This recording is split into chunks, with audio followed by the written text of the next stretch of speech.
Sawyer, Central Africa Director of Human Rights Watch, was deported on January 20 over what the government said were false declarations on her passport. Joining us now to shed more light on this is the Executive Director of Friends of the Congo, Maurice Kane. Thank you very much indeed for joining us this time, Maurice Kane. Well, it's a pleasure to be with you. All right then. Well, in your view, the Democratic Republic of Congo suspending the 6 workers, is this the right move by the government? Well, it's important to look at what has transpired in the current political context. We have a situation where President Joseph Kabila, who was supposed to step down in December 19th of 2016, refused to do so. Hence, the Catholic Church had to intervene in order to facilitate or broker an agreement that would keep Joseph Kabila in office for another year, and also require the organizing of elections within that year.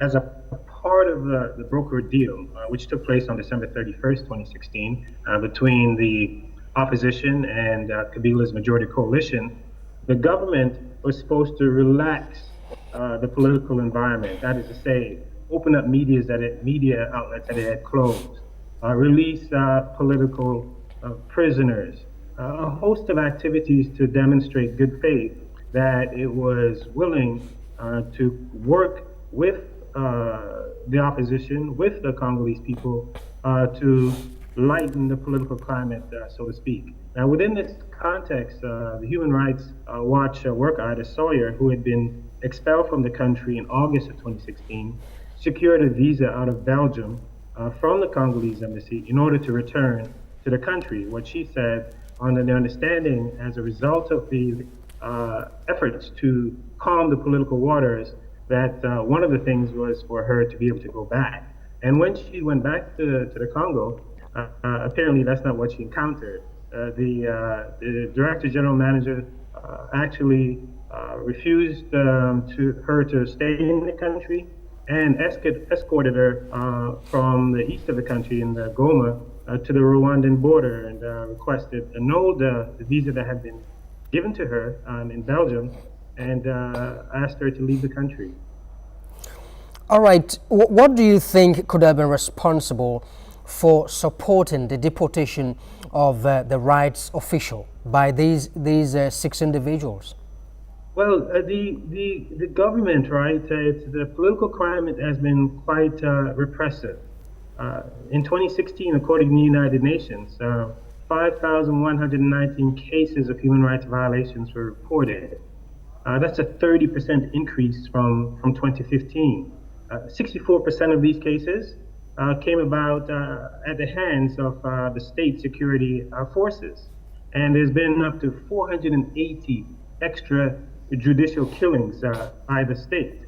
And we still have nearly 200 political prisoners in the country. So Human Rights Watch, United Nations, they're responsible for documenting these human rights abuses. And the government has not taken kindly to this documentation. In addition to that, Ida Sawyer in particular may be seen as to have politicized her position because she had testified in the U.S. Congress at the end of 2016, calling on the U.S. government to impose sanctions on high-level officials in the Congolese government. So that the Congolese government didn't take too kindly to that. So she's certainly on what the government itself calls a special list.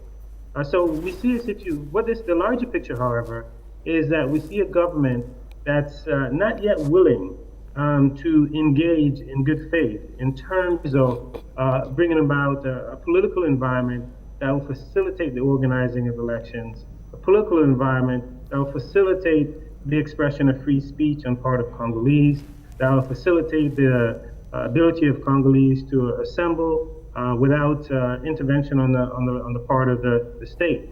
So even though the government lacks legitimacy, because the president that's in place right now, his term had expired in 2016, they're still acting in a way as if they are legitimate actors acting at the behest of the people, the will of the people, as opposed to actors who are in office right now strictly because it has control of, All right, Maurice. of military force. All right, Maurice, but it doesn't seem like they were secretly carrying out the government's wishes, because if they were, they would not be suspended by the government, isn't it? No, right, what we see here, right? Remember a few days before, or even a day or so before Ida Sawyer was expelled, the Minister of Communication, Lambert Mendy, he had articulated concern about her being in the country, and under what authority was she in the country.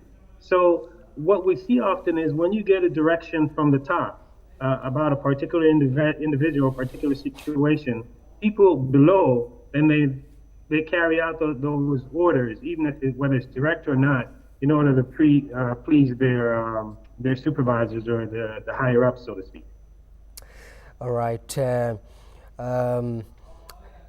Maurice Kane, Executive Director of Friends of the Congo, we thank you very much indeed for talking to us on this issue. All right, thank you. We'll move to other stories now. European ambassadors to Sudan have expressed hope that the return of opposition leader Sadiq al-Mahdi will positively impact the ongoing efforts to achieve peace in Sudan. The ambassadors have issued a statement welcoming his return to Sudan after over 2 years of self-exile in Egypt. Different EU countries, particularly Britain and Germany, are backing the efforts led by African Union mediation team to sign a humanitarian cessation of hostilities and to hold an inclusive process, including the armed groups. Al-Mahdi is expected to narrow the gaps between the government and the armed groups to sign the humanitarian truce and create a conducive environment for the inclusive constructional process. A Mauritania Supreme Court is set to decide the case of a blogger, Mohamed Cheikh Al-Makita, who was sentenced to death in 2014 over an opinion article published on a website. The article, entitled "Religion, Religiosity and Craftsmen," has since been taken off the website. In the said article, Al-Makita criticized the use of religion to justify Mauritania's discriminatory caste system, while citing examples from the lifetime of Prophet Muhammad. Mauritanian authorities arrested Ouk al-Maktar on January 2, 2014, 2 days after his article was published. And in December 2014, the Nouadhibou Primary Court sentenced him to death for apostasy.